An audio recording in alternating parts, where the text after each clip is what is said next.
ਦਰਸ਼ਕੋ break ਤੋਂ ਬਾਅਦ ਤੁਹਾਡਾ ਸਭ ਦਾ ਨਿੱਘਾ ਸਵਾਗਤ ਹੈ। ਸਿਆਸੀ ਇਸ਼ੂਜ਼ ਤੋਂ ਬਾਅਦ ਤੇ ਜੋ ਸਾਡੇ ਦਰਸ਼ਕਾਂ ਦੀਆਂ ਜੋ ਈਮੇਲਸ ਆਈਆਂ ਸੀ, ਲਿਖਤਾਂ ਆਈਆਂ ਸੀ, ਉਹਦੇ ਤੋਂ ਬਾਅਦ ਹੁਣ ਅਸੀਂ ਗੁਰਬਾਣੀ ਵਿਚਾਰ ਡਾਕਟਰ ਸਾਹਿਬ ਕੋਲ ਸੁਣਦੇ ਹਾਂ। ਜੀ ਡਾਕਟਰ ਸਾਹਿਬ ਕੀ ਕਹਿਣਾ ਚਾਹੋਗੇ ਕਿ ਅੱਜ ਤੁਸੀਂ ਕਿਹੜਾ ਜੋ ਗੁਰਬਾਣੀ ਦੀਆਂ ਵਿਚਾਰਾਂ ਨੇ ਉਹ ਕਿਹੜੀਆਂ ਸਾਂਝੇ ਕਰਨ ਜਾ ਰਹੇ ਹੋ ਸਾਡੇ ਦਰਸ਼ਕਾਂ ਨਾਲ? ਦੇਖੋ, ਸੋਮਵਾਰ ਦੇ ਪ੍ਰੋਗਰਾਮ 'ਚ ਅਸੀਂ ਭਾਈ ਗੁਰਦਾਸ ਜੀ ਜਿਹੜੇ ਬਹੁਤ ਵੱਡੇ ਸਿੱਖ ਸਕਾਲਰ ਹੋਏ ਨੇ 4 ਸਦੀਆਂ ਪਹਿਲਾਂ, ਜਿਨ੍ਹਾਂ ਨੇ ਗੁਰੂ ਗ੍ਰੰਥ ਸਾਹਿਬ ਜਿਹੜਾ ਸਾਡੇ ਜਾਗਤ ਜੋਤ ਇਟਰਨਲ ਗੁਰੂ ਨੇ ਪਹਿਲੀ ਜਿਹੜੀ ਲਿਖਤ ਜਿਸ ਨੂੰ ਅਸੀਂ ਬਾਈਂਡਿੰਗ ਦੀ ਸੈਂਸ ਚ ਉਸ ਨੂੰ ਲਿਖਿਆ, ਉਸ ਦੇ ਪਹਿਲੇ ਉਹ ਸਕ੍ਰਾਈਬ ਸਨ, ਕਾਤਬ ਸਨ। ਉਹਨਾਂ ਦੀ ਇੱਕ ਬੜੀ ਖੂਬਸੂਰਤ ਜਿਹੜੀ ਉਹਨਾਂ ਦੇ ਨਗਟ ਹੈ ਵਿਜ਼ਡਮ ਦੇ, ਜਿਹਨਾਂ ਨੂੰ ਮੈਂ ਨਾਂ ਦਿੱਤਾ, ਉਹ ਉਹਨਾਂ ਦੇ ਕਬਿਤ ਸਵਈਏ ਨੇ, ਜਿਹੜੇ ਉਸ ਵੇਲੇ ਦੀ ਜਿਹੜੀ ਲਿਟਰਰੀ ਲੈਂਗੁਏਜ ਉਸ ਖਿੱਤੇ ਦੇ ਵਿੱਚ ਬ੍ਰਜ ਭਾਸ਼ਾ ਚੱਲਦੀ ਸੀ ਉਸ ਨੇ। ਔਰ ਸੋਮਵਾਰ ਦੇ ਪ੍ਰੋਗਰਾਮ 'ਚ ਅਸੀਂ ਇੱਕ ਸਵਈਆ ਜਿਹੜਾ ਕਿ ਫਾਰਮ ਆਫ ਪੋਇਟਰੀ ਹੈ ਉਹ ਪਿਕ ਕਰਦੇ ਹਾਂ ਡਿਸਕਸ਼ਨ ਦੇ ਲਈ। ਔਰ ਅੱਜ 252 ਨੰਬਰ ਜਿਹੜਾ ਹੈ ਉਹ ਸਵਈਆ ਹੈ, ਕਿਉਂਕਿ ਕੁੱਲ 675 ਸਵਈਏ ਨੇ।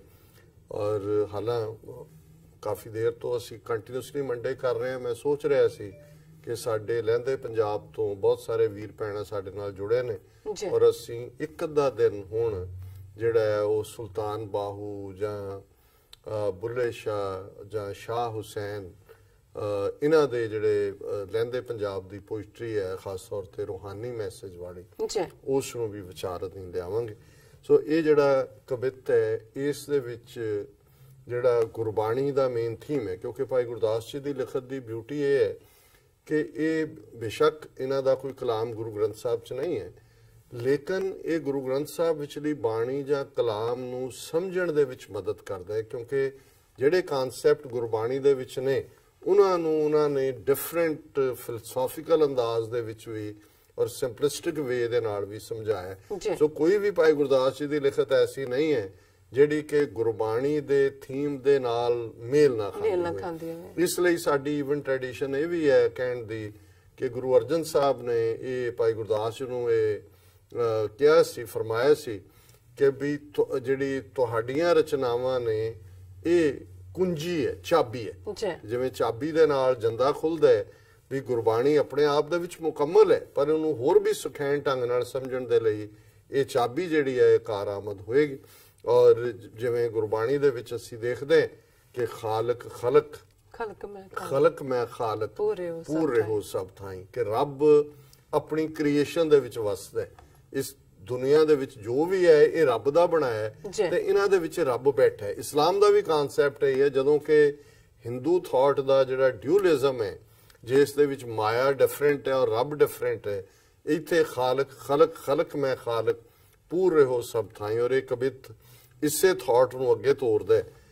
ਦ੍ਰਿਸ਼ਟ ਦਰਸ ਸਮ ਦਰਸ ਧਿਆਨ ਧਾਰ, ਦੁਬਿਧਾ ਨਿਵਾਰ ਏਕ ਟੇਕ ਗਹਿ ਲੀਜੀਏ, ਸ਼ਬਦ ਸੁਰਤ ਲਿਵ ਉਸਤੁਤ ਨਿੰਦਾ ਛਾੜ, ਅਕਥ ਕਥਾ ਵਿਚਾਰ ਮੋਨ ਬ੍ਰਤ कीजिए, जग जीवन में जग जीवन को जानिए, जीवन मूल जुग जुग जीजिए, एक ही अनेक और अनेक एक सर्व में ब्रह्म विवेक टेक प्रेम रस पीजिए। कि जेड़ा हर एक दे विच इक्को ही उस दी जोत नूं देखदा है। दृष्ट दर्श समदर्श, समदर्शी हुंदा हर एक नूं इक्को जिहा जानना, बराबर जानना, यही ब्रह्म ज्ञानत है जिहदे च तुहानूं हुंदा है ना को वैरी नहीं बेगाना, सगल संग हमको बनाई। कि भी कोई वैरी नहीं, कोई बेगाना नहीं, सारिਆਂ ਦੇ ਵਿੱਚ ਸਭ ਮੈਂ ਜੋਤ ਹੈ ਸੋਏ, ਤਿਸ ਦੇ ਚਾਨਣ ਸਭ ਮੈਂ ਚਾਨਣ, ਉਹਦੀ ਜੋਤ ਹੈ। ਦ੍ਰਿਸ਼ਟ ਦਰਸ ਸਮਦਰਸ ਧਿਆਨ ਧਾਰ, ਜਿਹੜਾ ਉਸ ਵਾਹਿਗੁਰੂ ਜਿਹੜਾ ਸਮਦਰਸੀ ਹੈ ਉਸ ਵਾਂਗ ਉਸ ਦੇ ਵਿੱਚ ਧਿਆਨ ਧਾਰ ਕੇ ਸਮਦਰਸੀ ਹੋ ਜਾਂਦਾ ਹੈ। ਦੁਬਿਧਾ ਨਿਵਾਰ, ਉਹਦੇ ਵਿਚਲੀ ਦੁਬਿਧਾ ਡਾਊਟ ਸ਼ੱਕ ਖਤਮ ਹੋ ਜਾਂਦਾ ਹੈ। ਏਕ ਟੇਕ ਗਹਿ ਲੀਜੀਏ, ਉਹਦਾ ਇੱਕੋ ਇੱਕ ਆਸਰਾ, ਇੱਕੋ ਇੱਕ ਸੋਟੀ, ਇੱਕੋ ਇੱਕ ਸਹਾਰਾ, ਇੱਕੋ ਇੱਕ ਤਕੀਆ, ਉਹ ਰੱਬ, ਉਹ ਅੱਲਾ ਮੀਆਂ ਬਣ ਜਾਂਦਾ ਹੈ। ਫੇਰ ਕੀ ਹੁੰਦਾ ਹੈ? ਸ਼ਬਦ ਸੁਰਤ ਲਿਵ, ਉਸ ਦੀ ਸੁਰਤ, ਉਸ ਦਾ ਅੰਦਰ, ਉਸ ਦੀ ਰੂਹ ਸ਼ਬਦ ਦੇ ਵਿੱਚ, ਰੱਬ ਦੀ ਇਬਾਦਤ ਦੇ ਵਿੱਚ, ਰੱਬ ਦੀ ਯਾਦ ਦੇ ਵਿੱਚ ਜੁੜ ਜਾਂਦੀ ਹੈ। ਉਸਤਤ ਨਿੰਦਾ ਛਾੜ, ਉਹ ਦੁਨੀਆ ਦੇ ਵਿੱਚ ਉਸਤਤ ਨਿੰਦਾ ਦੀ ਖੇਡ 'ਚ ਨਹੀਂ ਪੈਂਦਾ ਕਿ ਲੋਕਾਂ ਨੂੰ ਖਾਮਖਾ ਜਿਹੜਾ ਉਹਨਾਂ ਦੀ ਖੁਸ਼ਾਮਦ ਕਰਨੀ ਜਾਂ ਖਾਮਖਾ ਕਿਸੇ ਦੀ ਨਿੰਦਿਆ ਕਰਨੀ, ਉਹ ਇਸ ਸਾਰੇ ਤੋਂ ਉੱਪਰ ਉੱਠ ਜਾਂਦਾ ਹੈ। ਔਰ ਇਹੀ ਗੁਰਬਾਣੀ 'ਚ ਹੈ, ਉਸਤਤ ਨਿੰਦਾ ਦੋ ਬਿਵਰਜਤ, ਦੋਵਾਂ ਦੀ ਮਨਾਹੀ ਹੈ, ਨਾ ਬੇਮਤਲਬ ਉਸਤਤ ਨਾ ਬੇਮਤਲਬ ਨਿੰਦਾ। ਉਸਤਤ ਨਿੰਦਾ ਅਕਥ ਕਥਾ ਵਿਚਾਰ ਮੌਨ ਬ੍ਰਤ ਕੀਜੀਏ। ਉਹਨੂੰ ਇਹ ਪਤਾ ਹੈ ਕਿ ਵਾਹਿਗੁਰੂ ਅਕਥ ਹੈ, ਅਨਡੈਸਕ੍ਰਿਬੇਬਲ ਹੈ, ਕਿ ਉਹਨੂੰ ਤੁਸੀਂ ਡਿਸਕ੍ਰਾਈਬ ਹੀ ਨਹੀਂ ਕਰ ਸਕਦੇ। ਉਹ ਉਸ ਅਕਥ ਕਥਾ ਦੇ ਭੇਤ ਨੂੰ ਉਹਦੇ ਪਿਆਰ ਦੇ ਵਿੱਚ ਜਦੋਂ ਆ ਜਾਂਦਾ ਹੈ ਤੇ ਉਸ ਨੂੰ ਵਿਚਾਰ ਦੇ ਨਾਲ ਮਨ 'ਚ ਬਿਠਾ ਲੈਂਦਾ ਹੈ। ਮੌਨ ਬ੍ਰਤ ਕੀਜੀਏ, ਉਹ ਫਿਰ ਚੁੱਪਚਾਪ ਹੋ ਜਾਂਦਾ। ਮੌਨ ਬ੍ਰਤ ਦਾ ਮਤਲਬ ਇਹ ਨਹੀਂ ਕੋਈ ਵਰਤ ਰੱਖਦਾ ਗਾਂਧੀ ਵਾਂਗੂ ਫਰਾਡ ਕਰਦਾ ਹੈ। ਮੌਨ ਬ੍ਰਤ ਕੀਜੀਏ ਇਹ ਹੈ ਵੀ ਕਹੇ ਕਬੀਰ ਗੂੰਗੇ ਗੁੜ ਖਾਇਆ ਪੁੱਛੇ ਤੇ ਕਿਆ ਕਹੀਏ, ਵੀ ਉਹਨੂੰ ਉਹ ਕੀ ਕਹੇਗਾ। ਜਗ ਜੀਵਨ ਮੈਂ ਜਗ ਜਗ ਜੀਵਨ ਕੋ ਜਾਣੀਏ।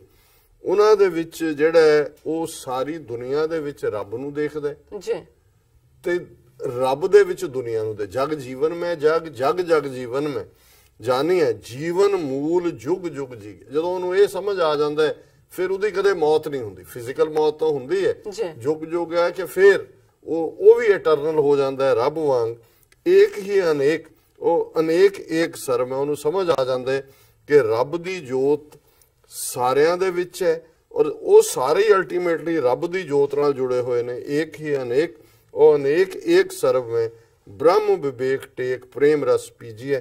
ਉਹ ਬ੍ਰਹਮ ਵਿਵੇਕ ਉਸ ਰੱਬ ਦੇ ਗਿਆਨ ਦੇ ਵਿੱਚ ਜੁੜ ਜਾਂਦਾ, ਉਹਦਾ ਸਹਾਰਾ ਲੱਭਦਾ ਹੈ। ਪ੍ਰੇਮ ਰਸ ਪੀਜੀਏ, ਐਲਿਕਜ਼ਰ ਆਫ ਲਵ, ਉਹਦੇ ਪਿਆਰ ਦੇ ਵਿੱਚ, ਪਿਆਰ ਦੇ ਨਸ਼ੇ ਦੇ ਵਿੱਚ ਉਹ ਫਿਰ ਹਮੇਸ਼ਾ ਆਨੰਦ ਦੇ ਵਿੱਚ ਰਹਿੰਦਾ। ਜੀ ਡਾਕਟਰ ਸਾਹਿਬ ਤੁਹਾਡਾ ਬਹੁਤ ਬਹੁਤ ਸ਼ੁਕਰੀਆ, ਤੁਸੀਂ ਅੱਜ ਦੇ ਅਹਿਮ ਇਸ਼ੂ ਤੇ ਅੱਜ ਦਾ ਵਿਚਾਰ ਸਾਡੇ ਦਰਸ਼ਕਾਂ ਨਾਲ ਸਾਂਝਾ ਕੀਤਾ। ਇਸ ਦੇ ਆਪਣੇ ਵਿਊਅਰਸ ਕੋਲ ਲੈਣੇ ਇਜਾਜ਼ਤ। ਵਿਊਅਰਸ, ਸਾਡੇ ਪ੍ਰੋਗਰਾਮ ਦਾ ਸਮਾਂ ਇੱਥੇ ਸਮਾਪਤ ਹੁੰਦਾ। ਤੁਸੀਂ ਆਪਣੀ ਰਾਏ ਤੇ ਸੁਝਾਅ ਸਾਨੂੰ ਭੇਜਣਾ ਭੁੱਲਣਾ ਸਾਡੇ ਇਸ ਪਤੇ ਤੇ SOS@TV4.TV ਤੇ ਅਸੀਂ ਆਪਣਾ ਪ੍ਰੋਗਰਾਮ ਲੈ ਕੇ ਫਿਰ ਦੁਬਾਰਾ ਹਾਜ਼ਰ ਹੋਵਾਂਗੇ। ਤਦ ਤੱਕ ਲਈ ਮੈਨੂੰ ਤੇ ਆਪਣਾ ਸੁਣਾ ਕੇ ਦਿਓ। ਦੇਖਦੇ ਰਹੋ TV 84, ਬੁਲਾ ਦਿਓ ਫਤਿਹ। ਵਾਹਿਗੁਰੂ ਜੀ ਕਾ ਖਾਲਸਾ, ਵਾਹਿਗੁਰੂ ਜੀ ਕੀ ਫਤਿਹ।